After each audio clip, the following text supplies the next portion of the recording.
नमस्कार प्रेक्षक मित्रांनो, स्वागत आहे आपले भूमी क्रिएशन चॅनलवर। प्रेक्षक मित्रांनो, आजची आपली कथा आहे हरवलेला सन्मान। अंकित हातात केक घेऊन ऑफिसमधून थेट घरी आला आणि वडिलांच्या खोलीकडे जाऊ लागला।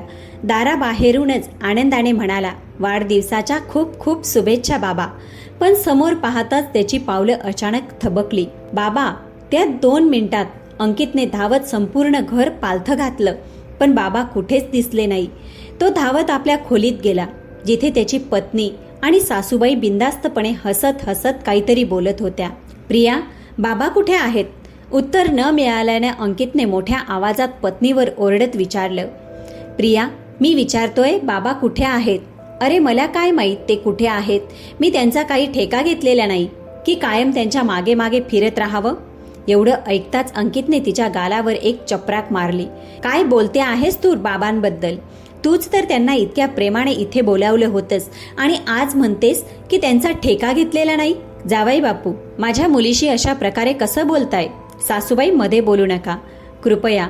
मी माझ्या पत्नीशी बोलतोय आणि जर मला कळलं की यात तुमचा दोघींचा हात आहे तर लक्षात ठेवा, मी माझ्या बाबांसाठी कोणतीही मर्यादा ओलांडेन। तेवढ्यात त्याच्या फोनची घंटी वाजली। आवाज ऐकतात त्याच्या हातातून फोन खाली पडला आणि तो भराभर घराबाहेर निघून गेला। गाडी चालवत असतानाही त्याचे हात थरथरत होते। 2 तासांच्या प्रवासानंतर जसे बाबा त्याच्या समोर दिसले, त्यांना मिठी मारून तो ढसाढसा रडू लागला। बाबा, कुठे गेल्या होतात? तुम्ही तर माझा जीवच काढून घेतला होता। माझ्याशी बोला ना बाबा। बघा, मी आलो आहे, आता तुम्हाला काही होऊ देणार नाही। पहा अंकित, हे मला स्टेशनवर बेशुद्ध अवस्थेत सापडले, म्हणून मी त्यांना इथे आणलं आणि तुम्हाला फोन केला। मी औषधं दिली आहेत, फक्त काही तासात त्यांना शुद्ध येईल। धन्यवाद काका, तुम्ही बाबांना इथे आणलं। एवढं बोलून डॉक्टर निघून गेले। अंकितने पाहिलं की बाबांना थोडी थंडी वाजत होती, म्हणून तो त्यांच्यासाठी चादर आणायला त्यांच्या खोलीत गेला। तिथे समोर आईचा फोटो पाहून त्याचे डोळे भरून आले। कशी आई माझ्या येण्याची बातमी ऐकताच आनंदाने उजळून निघायची आणि हसत मुखाने माझी वाट पाहत उभी असायची आणि बाबा मागून वारंवार तिला हाक मारायचे, सविता आता बस तरी, तुमचा मुलगा त्याच्या वेळेवर येईल। तुम्ही असं वारंवार दारापाशी जाऊन उभं राहिलात म्हणून अंकित लवकर येणार नाही। आणि आई हसत म्हणायची, हो माहीत आहे मला। अंकितचे बाबा माझ्या असं वारंवार दाराकडे पाहण्याने तो लवकर येणार नाही, पण जेव्हा तो दुरून मला अशी उभी पाहतो तेव्हा त्याच्या चेहऱ्यावरही एक हसू उमटतं। मग तो रिक्षातून पटकन उतरून धावत माझ्या मिठीत येतो, त्यामुळे मला किती समाधान मिळतं हे तुम्हाला माहीत नाही। सगळं माहीत आहे सविता, म्हणूनच तर अंकित तुमच्यावर जास्त प्रेम करतो। मुद्दाम आईला चिडवण्यासाठी बाबा असं म्हणायचे, पण आई सुद्धा त्यांना चिडवण्यासाठी नेहमी म्हणायची, असं का? म्हणजे तुमच्यावर प्रेम करत नाही का तो? असं काहीही बोलू नका माझ्या लेकराबद्दल। जर तो तुमच्यावर प्रेम करत नसेल तर तुमच्यासाठी परदेशातून दरवेळी नवनवीन वस्तू आणल्या असत्या का? असं म्हणून आई हसून द्यायची आणि बाबांच्या डोळ्यातील स्नेहपूर्ण प्रेम पाहून स्वतःला भाग्यवान समजायची। पण आईशिवाय आज हे घर घरासारखं वाटत नव्हतं। अजून अंकित आपले अश्रू आवरत होता, तेवढ्यात त्याला पुन्हा जाणवलं जणू आई स्वयंपाकघरातून हाक मारत आहे आणि म्हणत आहे, अंकित बघ, आज जेवणात तुझ्या आवडीचे सगळे पदार्थ केले आहेत। दहीवडे, दम आलू, पनीर भुर्जी, पालक पुरी। लवकर ब्रश करून ये आणि आज जेवायला बस। क्षणभरासाठी त्याला असंच वाटलं, आई खरंच हाक मारत आहे, म्हणून मी स्वतःवर ताबा ठेवू शकलो नाही आणि आई आई म्हणत स्वयंपाकघराकडे गेलो।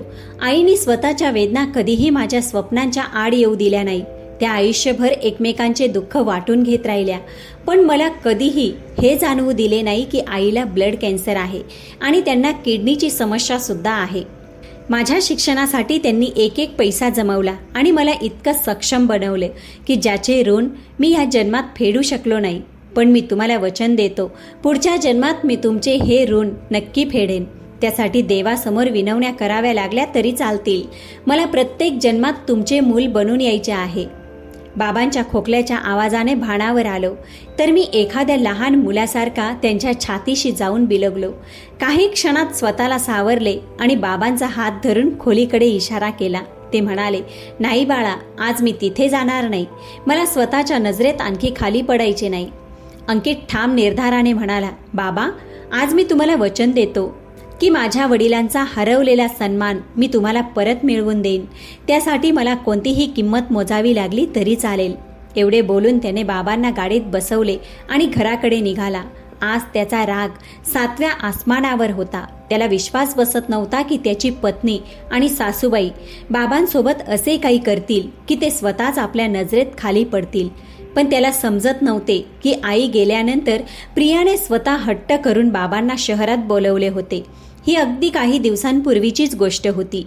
गाडी जितक्या वेगाने धावत होती तितक्याच वेगाने अंकितच्या मनात हजारो प्रश्न धावत होते.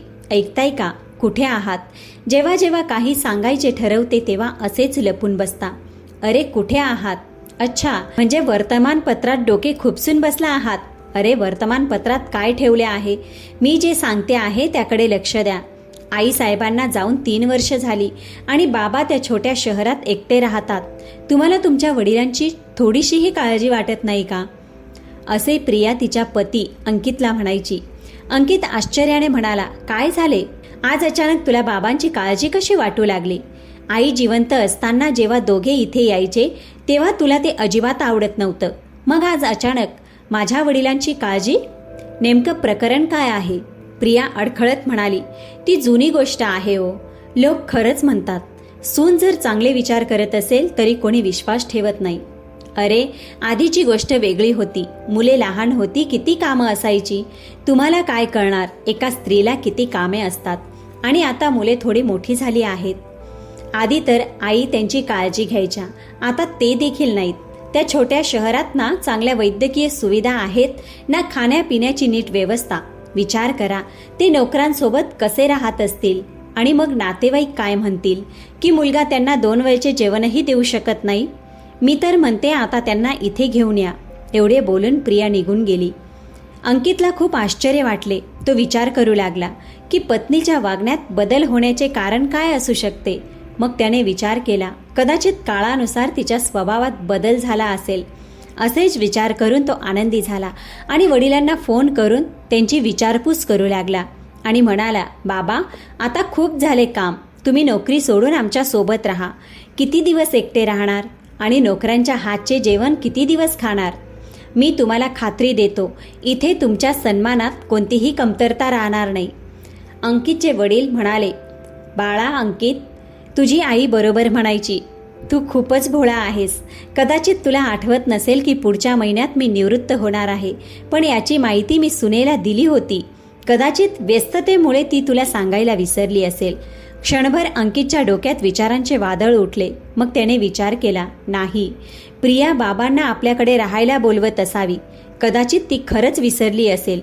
तिकडे प्रिया तिच्या आईला फोन करून म्हणाली, आई, तुमचे जावई अगदी बावळट आहेत. त्यांना एवढंही आठवत नाही की त्यांचे बाबा निवृत्त होणार आहेत. उगाचच तिथे घर अडवून ठेवले आहे. ते तिथून निघाले की ते घर भाड्याने देईन किंवा विकून टाकेन आणि मग निवृत्तीचे पैसेही मिळतील. एकदा ते पैसे नातवाच्या नावावर करून देतील. त्यानंतर काहीही झाले तरी मला काय फरक पडत नाही. अंकित आपल्या पत्नीच्या हेतूपासून पूर्णपणे अनभिज्ञ होता आणि फक्त वडिलांना समजावण्यात गुंतला होता. बाबा, आता मीही चांगले कमवतो. तुम्ही आमच्यासोबत राहू शकत नाही का? तुमची सूनही म्हणत होती की बाबांना इथे घेऊन या. आता तिचं वागणं खूप बदललं आहे आणि तुमची काळजीही वाटते तिला. बाबा म्हणाले, ही तर खूप चांगली गोष्ट आहे. चला, छान आहे. किमान ती माझ्याबद्दल विचार तरी करते. यापेक्षा एका वृद्ध आईवडिलांना आणखी काय हवं? त्याने वडिलांना सांगितलं, बाबा, काहीही असो, तुम्ही निवृत्त झाला असाल किंवा नसाल, पण आता तुम्ही आमच्यासोबतच राहणार. शेवटी तुमच्या नातवालाही तुमची गरज आहे. त्यालाही आपल्या घरच्या परंपरा आणि संस्कार तुम्हीच द्यायचे आहेत. तेव्हाच प्रिया अंकितकडून फोन घेत म्हणाली, बाबा, आम्हालाही तुमची सेवा करण्याची संधी द्या. आणि मग लोक काय म्हणतील की मुलगा सून असतानाही वडील एकटे नोकरांच्या भरोशावर राहतात. शेवटी आपलेच तर आपल्यासाठी असतात आणि मग आम्हीच उपयोगी पडलो नाही तर दुसरं कोण उपयोगी पडणार? प्रियाने आपल्या गोडगोड बोलण्याने बाबांना सोन्यासारख्या स्वप्नांचं चित्र दाखवलं. बाबा मुलीच्या बोलण्याने खूप आनंदी झाले आणि त्यांनी तिथे येण्यासाठी होकार दिला. बाबांच्या निवृत्तीच्या 2 दिवस आधी प्रिया आणि अंकित तेथे पोहोचले. कित्येक वर्षानंतर प्रियाने आपल्या मूळ सासरी पाऊल ठेवलं असावं. येतात जे काही मौल्यवान सामान होतं ते सगळं तिने बांधून ठेवलं आणि नवऱ्याला म्हणाले, बाबांची जी काही महत्त्वाची कागदपत्रं असतील ती सोबत घेऊन चला. माझं तर म्हणणं आहे की हे घर विकायचं नाही आणि रिकामंही ठेवायचं नाही. ते भाड्याने देऊया, म्हणजेच घराची स्वच्छता होत राहील. कारण या घराशी आईंच्या खूप आठवणी जोडलेल्या आहेत. अंकित म्हणाला, याचा निर्णय मी घेऊ शकत नाही. हा निर्णय तर बाबाच घेतील. शेवटी हे घर त्यांचंच आहे. त्यांची जी इच्छा असेल तेच ते करतील. मला काही हरकत नाही.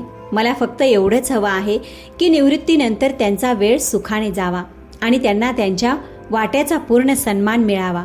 शेवटी प्रियाने आपल्या इच्छांना यशस्वी केलं आणि बाबांना आपल्या सोबत घेऊन आली. काही दिवस त्यांची खूप चांगली सेवा केली आणि आदरातिथ्य झालं. मुलांबरोबर त्यांचंही मन रमलं आणि का नाही रमणार. सून इतक्या गोड गोड गोष्टी करत होती. आणखी काय हवं. एके दिवशी मुलगा नाश्ता करून ऑफिसला गेला. बाबा टीव्ही पाहत होते. प्रिया म्हणाली, बाबा बाजारातून 2 किलो बटाटे आणि 1 किलो कांदे आणा आणि हो, दुधासोबत येताना बाळासाठी बिस्किटेही घेऊन या. ते म्हणाले, सुनबाई सकाळी जेव्हा फिरायला जातो तेव्हाच सांगितलं असतं तर मी सगळं आणलं असतं.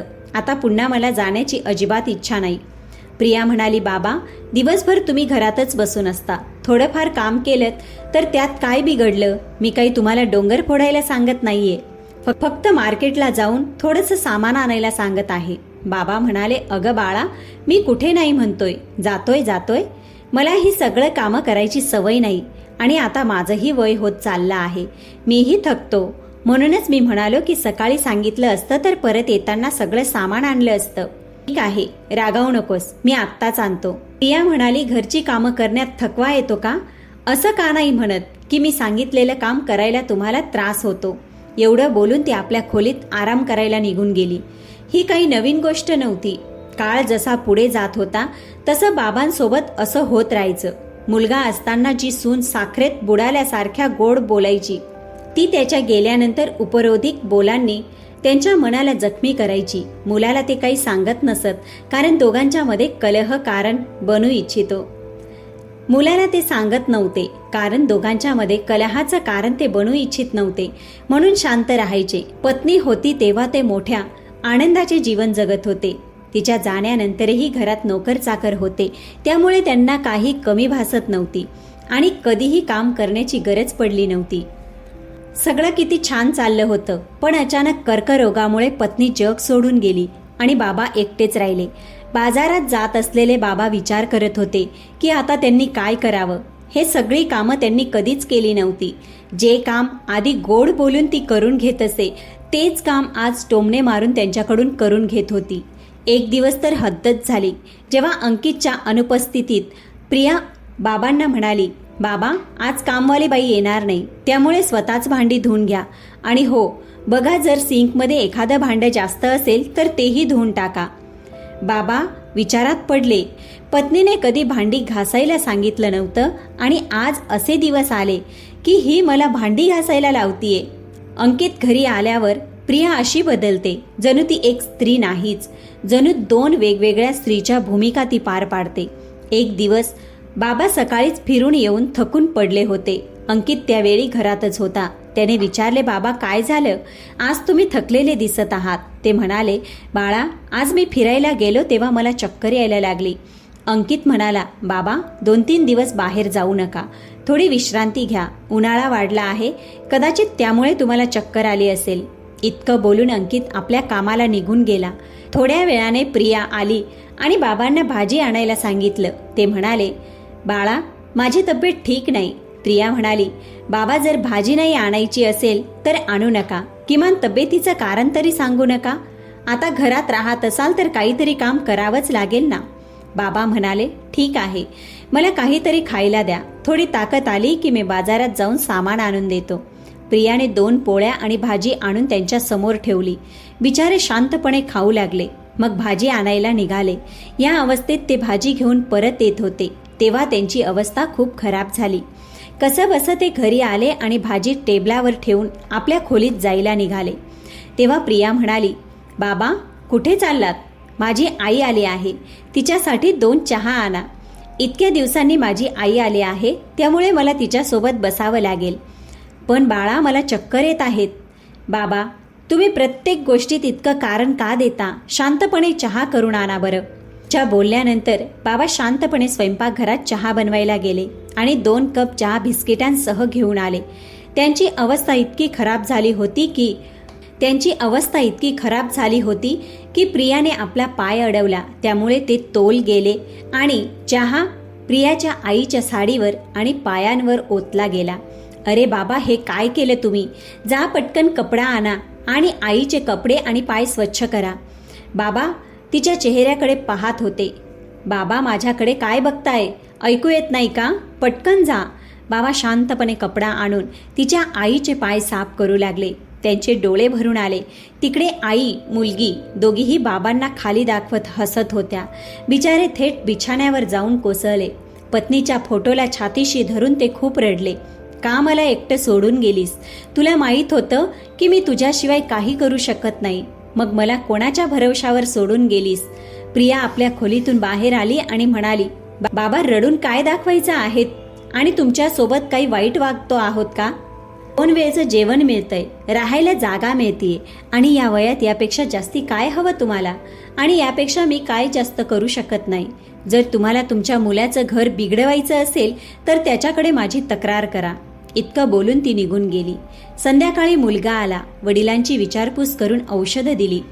बाबांनी त्याला एक शब्दही सांगितला नाही, पण अपमानाची वेदना आता त्यांना सहन होत नव्हती. त्यांनी मनात काही निर्णय घेतला आणि एका कागदावर मुलाच्या नावाने चिठ्ठी लिहिली.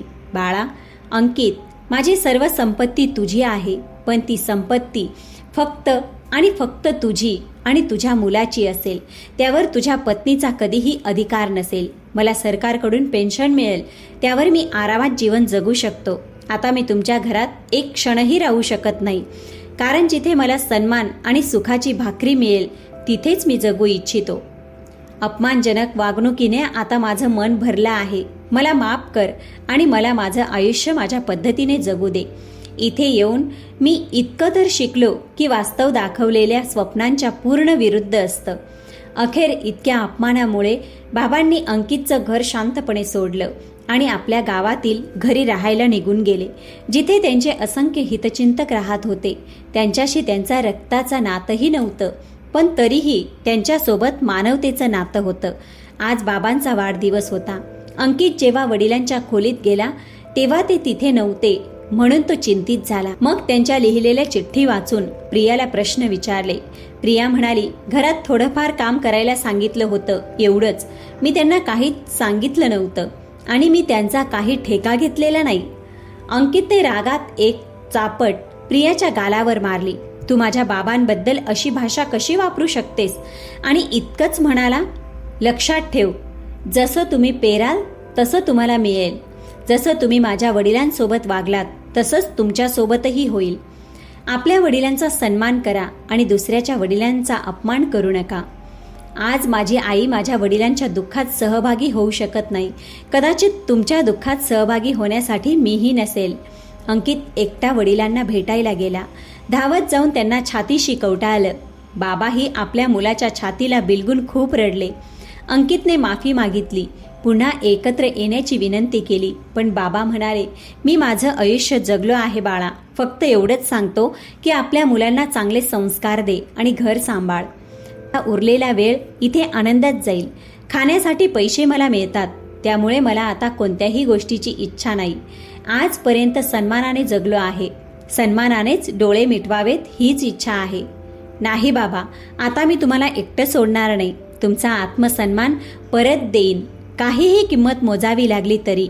अंकित जेव्हा बाबांना घेऊन घरी परत आला तेव्हा दोन्ही आई आणि मुलगी घाबरल्या. अंकितने रागात 2 थापट प्रियाच्या गालावर मारल्या. तुझी हिंमत कशी झाली माझ्या बाबांसोबत असं वागायची? बाबा म्हणाले, बाळा जाऊ दे, जे झालं ते झालं.